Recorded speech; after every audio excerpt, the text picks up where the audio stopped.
La Organización Mundial de Salud ya ha avisado a los sistemas sanitarios de un nuevo problema de cara a 2050. Parece lejos, pero no está tan lejos. Y es que el dolor lumbar llegará a casi 850 millones de personas. De todo ello vamos a hablar y lo vamos a hacer de la mano de Yolanda, que viene acompañada. Buenas tardes. Hola, buenas tardes. Bueno, es que el dolor lumbar es muy frecuente, pero nos puede doler la espalda en general, empezando por las cervicales, las lumbares. Sobre todo a partir de los 40 años se va a incrementar ese dolor lumbar y dice también la Organización Mundial de la Salud que se desaconseja la cirugía en pro del ejercicio y también de la fisioterapia. Por eso hoy nos hemos traído una fisioterapeuta. Raquel Civitani, buenas tardes. Hola, buenas tardes. Ella es fisioterapeuta de una clínica de Utebo. ¿Y en qué porcentaje los pacientes que acuden a tu clínica vienen a tratarse de algún tipo de dolor de espalda? A ver, porcentaje es difícil de decir, pero la verdad es que es la gran mayoría.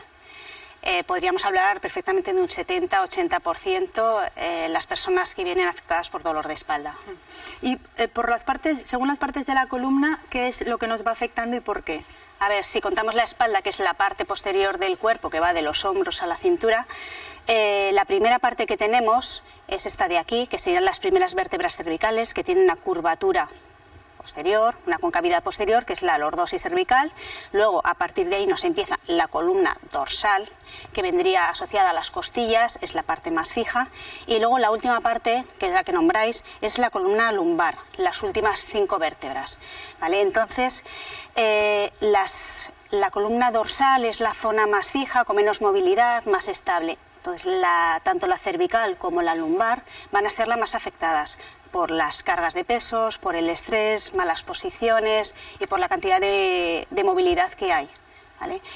Estas curvas son fisiológicas, son naturales y son necesarias. Tan malo es tenerlas aumentadas como disminuidas. Cada uno tenemos unas curvas, pero hay que mantener un equilibrio, digamos. Bueno, pues nosotros con este tema del dolor de espalda hemos salido a la calle porque le hemos preguntado a la gente no solo si le duele la espalda, sino también qué hacen para combatirlo. Pues con el fisio y todo eso. Buscarnos la vida un poco, porque los médicos te recetan y no hacemos mucho. Cuando estaba trabajando en la residencia, que sí tengo dolor de la espalda, pero ahora que cambio el trabajo, estoy bien. Las cervicales. Ahora vengo del médico y me ha dicho que para operar no sé operar porque tengo muchos años y no se puede operar. Pero con pastillas, pues para adelante. Me dijo que era osteoporosis con artrosis que tengo en la columna. ¿Le causa mucho dolor? Sí. ¿Hay algo para combatirlo? Sí, yo tomo una pastilla. Y ya está. No, me duele siempre, pero salgo a caminar así porque al estar sentada me duele mucho. Raquel, estamos demasiado conformados con la pastilla y caminar un poco. ¿Tenemos suficiente? pues yo creo que no. Yo creo que hay que ser parte, hay que concienciar a la población que hay que ser parte de la recuperación.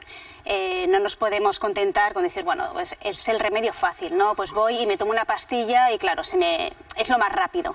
Y en un momento puntual puede servir, pero tenemos que tener en cuenta que eso a la larga pues no nos va a ayudar.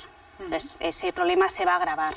Hay distintos problemas, bueno, pues hay que valorar cada caso concreto, no se puede generalizar, pero desde luego hay que conocer tu problema concreto para poder ayudar.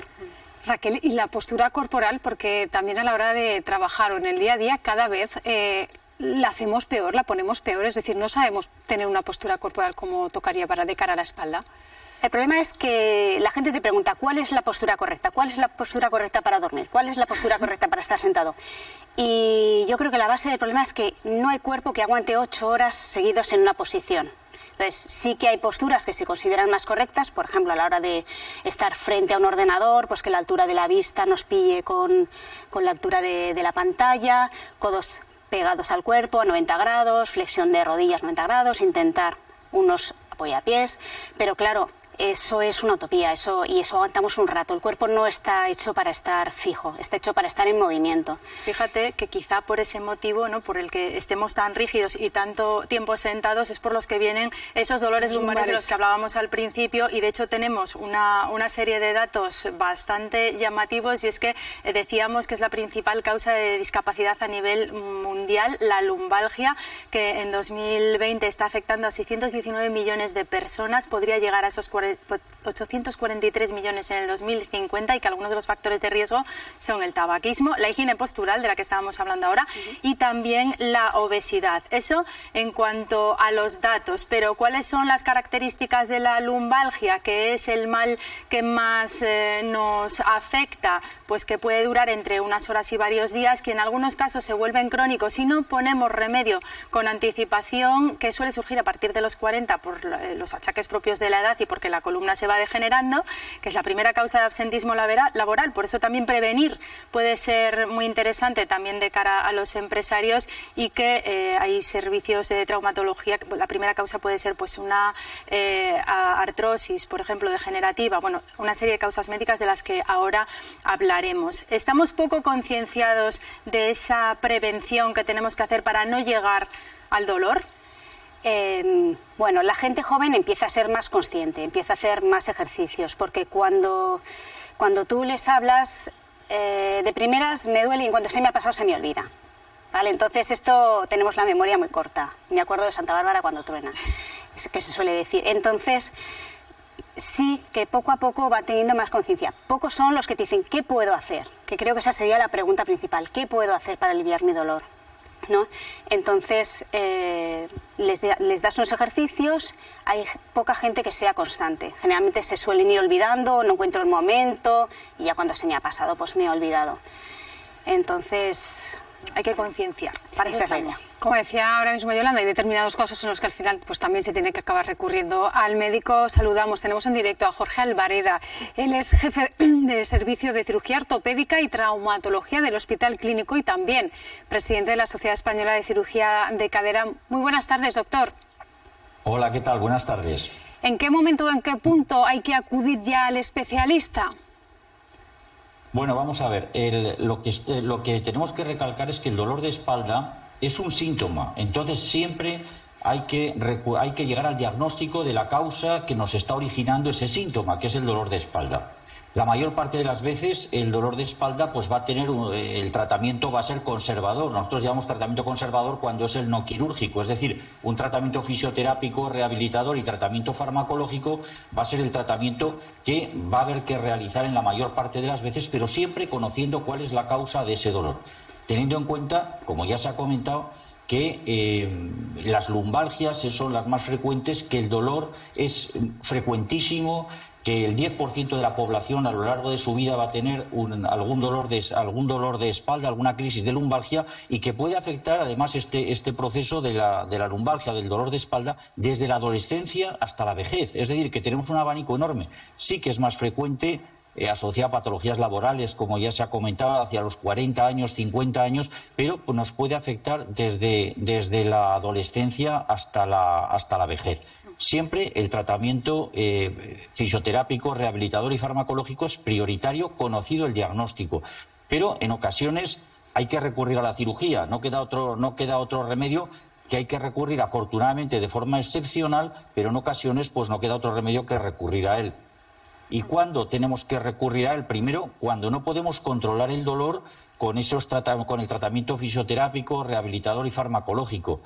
Cuando no lo podemos controlar, pues entonces a lo mejor hay que recurrir, pero siempre y cuando lleguemos a objetivar como causa del dolor alguna causa que pueda ser beneficiosa o que podamos resolverla con la cirugía. La más frecuente, por supuesto, es la famosa hernia discal o la patología discal, que no siempre exige una cirugía, pero sí que muchas veces en ocasiones la exige. Pues ahí hemos visto cuál es el proceso y en qué momento se debe de acudir siempre a un especialista y cuáles los pasos que se deben de seguir. Jorge Albareda, muchísimas gracias por atender a Conexión Aragón. Gracias. Bueno, muchas gracias a ustedes. Bueno, hablábamos de que el doctor Albareda además es cirujano, él está muy acostumbrado a hacer este tipo de intervenciones y nos decía unos minutos antes del programa, sobre todo si hay un accidente y hay una rotura, es decir, si hay ya algo que se haya ido de las manos, porque Raquel, por ejemplo, una hernia discal con el tratamiento de fisioterapia y con el ejercicio se puede revertir, se puede reabsorber. No es que se vaya a reabsorber, pero muchas veces, tal como ha comentado el doctor, lo que tratamos son los síntomas. Entonces, una hernia nos puede estar comprimiendo a nivel lumbar, entonces no vamos a remitir, pero sí que podemos aliviar de forma que no haga falta llegar a la cirugía. Bueno, pues Vanessa, ¿sí te parece? Para darle consejos a nuestra población, como estamos insistiendo en esto del ejercicio, vamos a empezar con una tanda de ejercicios. Nos ha ayudado Raquel a prepararlos para, bueno, en primer lugar, para mejorar nuestra flexibilidad. ¿Qué nos pueden aportar este tipo de ejercicios, Raquel? A ver, bueno, ahí hemos seleccionado unos ejercicios para ayudar un poquito que se puedan hacer en casa, muy sencillos. Lo primero sería tener una buena flexibilidad de toda la columna, ¿vale? Porque tendemos a estar muy quietos, muy rígidos. Entonces, lo primero es flexibilizar para darle movilidad y poder soltar. Entonces, en este ejercicio que nos está haciendo Pilar, lo que hacemos es, ayudados de la respiración, ahí soltamos todo el aire arqueando la curva como si hiciéramos una C y luego soltamos en el sentido contrario, ¿vale? Provocando un aumento de la cifosis dorsal que nombrábamos. Es importante que alguien nos diga cómo hacer bien estos ejercicios, porque uno solo puede estarse equivocando. Estos son sencillitos, pero sí que es verdad que al principio lo ideal sería que un profesional te los guíe para que tú lo tengas controlado y ya tengas suficiente conciencia corporal como para realizarlos en casa correctamente. Aparte de la flexibilidad, ¿qué más tenemos que trabajar? Bueno, sería bueno tonificar, coger fuerza en la musculatura, que muchas veces son desequilibrios por falta de fuerza, de estar tanto... ¿Qué estamos trabajando en este ejercicio? En este caso estamos trabajando lo que es el abdomen y la zona de glúteos, trabajando con esa goma a nivel de las rodillas. Realizamos una fuerza hacia afuera para trabajar más el glúteo y levantamos haciendo ese puente, soltando el aire y trabajar todo lo que es el core y espalda. Y una cosa que nos dicen siempre que hacemos ejercicio, hay que trabajar luego, hay que estirar. También vienen muy bien los estiramientos por esa rigidez que encontramos. Entonces, en este caso, Pilar nos está haciendo un estiramiento de piramidal, sencillito, nos agarramos la pierna contraria y la que estamos cruzando por encima, la derecha en este caso, cruzando por encima de la izquierda, es la que vamos a notar el estiramiento en la zona posterior del glúteo. Pues hay distintos tratamientos que pueden ayudarnos a combatir ese dolor de espalda. Ahora lo que queremos también es que vean estos otros, vean y escuchen. Y suelta.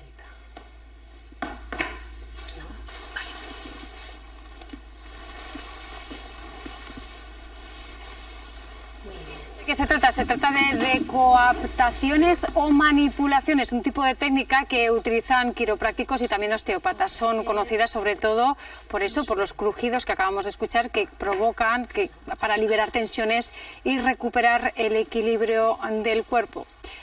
Teresa, precisamente, se encuentra con un osteópata. Muy buenas tardes. Hemos venido hasta la consulta de una osteópata para ver cómo esta fórmula, esta osteopatía, puede aliviar ese dolor de espalda. Pero lo primero que vamos a averiguar es qué es la osteopatía para la gente que no la conozca. Thais, ¿en qué consiste? La osteopatía es un tipo de terapia manual en la cual buscamos reestructurar el equilibrio del cuerpo. Integramos al paciente como un todo. Significa que tenemos tres estructuras: el sistema osteomuscular, el sistema craneal y el sistema visceral. Con la osteopatía buscamos devolver el equilibrio del cuerpo dándole movilidad a aquellos segmentos que se mueven peor, con movimientos de tracción, movilizaciones, masaje o los thrusts, que son mayormente conocidos como crujidos. De acuerdo, y a la hora de aliviar ese dolor de espalda, ¿cómo la osteopatía puede favorecer estas lesiones que tenemos en la espalda? Los dolores de espalda a menudo vienen por posturas mantenidas, movimientos repetitivos, sedentarismo y se desequilibra el cuerpo. Con la osteopatía devolvemos esa movilidad a los tejidos, descansando la musculatura, descargando las estructuras y aliviando el dolor. ¿Es algo que un paciente puede hacer en casa una vez que tenga unos conocimientos básicos? No. Necesitas a un especialista titulado, fisioterapeuta osteópata, para devolver el equilibrio del cuerpo de todos esos tejidos que hemos dicho antes. Se puede complementar, por supuesto, con ejercicio físico, estiramientos, un correcto descanso, alimentación, pero es necesaria la terapia manual que te la realice alguien. ¿Y en qué plazos pueden verse ya los primeros resultados? Bueno, desde el primer día se pueden ver ya los resultados hasta pasadas 3 semanas, 2-3 semanas. Tal vez el paciente no se encuentre bien del todo. Muy bien, pues muchas gracias, Thais. Ya la habéis escuchado allí en plató. Se trata de reestructurar el cuerpo y de alcanzar de nuevo el equilibrio corporal para aliviar esos dolores de espalda. ¿Qué impresión te ha causado, Vanessa, a ti y a nuestra operadora de cámara, Marta, que estaba al lado de la pantalla grande y cuando ha oído el crash se ha asustado? Sí, muchísimo. Bueno, pero funciona. Bueno, estamos hablando que hay muchas terapias, pero, por ejemplo, hablábamos de un caso de un paciente de Raquel que sirve cafés, entonces al hacer cafés hace un movimiento repetitivo, tiene cierto dolor, ha ido un par de veces a la consulta y no se le ha pasado. ¿Qué tenemos que hacer aquí? ¿Qué tenemos que hacer con José? ¿Me decías? Ser constantes. No solo buscar el vengo cuando me duele, sino prevenir. Fundamental empezar desde la prevención, con ese tipo de ejercicios que hemos nombrado u otros que se le mandan a él de forma específica. Y luego no esperar primero a que aparezca el dolor y cuando eso, acudir al fisio. Raquel, nos decías que somos poco constantes los pacientes, el doctor también nos lo había dicho hace unos minutos. ¿Podemos llegar a ser constantes de alguna manera, motivarnos para intentar evitar todos estos dolores, que es fundamental? El que más se motiva es el que más dolor tiene, generalmente. Yo les insisto, porque a lo mejor este tipo de ejercicios no les gusta, les cuesta más. Haz lo que te guste, pero haz un deporte, muévete, sobre todo movimiento. Y luego ya podremos ir metiendo poco a poco algún ejercicio un poquito más específico, porque la gente, si no está acostumbrada a hacer, mover, tiene pereza, hay que motivarle con algo que le guste. Primero haz algo que te guste y ya iremos metiendo. Y además, Vanessa, se puede hacer con otras personas. Y por cierto, mira, cuando haces así, por ejemplo, un movimiento y te cruje algo, no es que estemos mayores, es que estamos crujientes. Ay, me encanta ese comentario, me va a quedar sobre todo con eso y con lo de que hay que hacer deporte que nos dice nuestra invitada y sobre todo movernos. Muchísimas gracias, Yolanda. Gracias, Raquel, también por venir y darnos esos ejemplos tan prácticos. Ya lo saben, en casa hay que moverse y ser constantes y cuidarnos.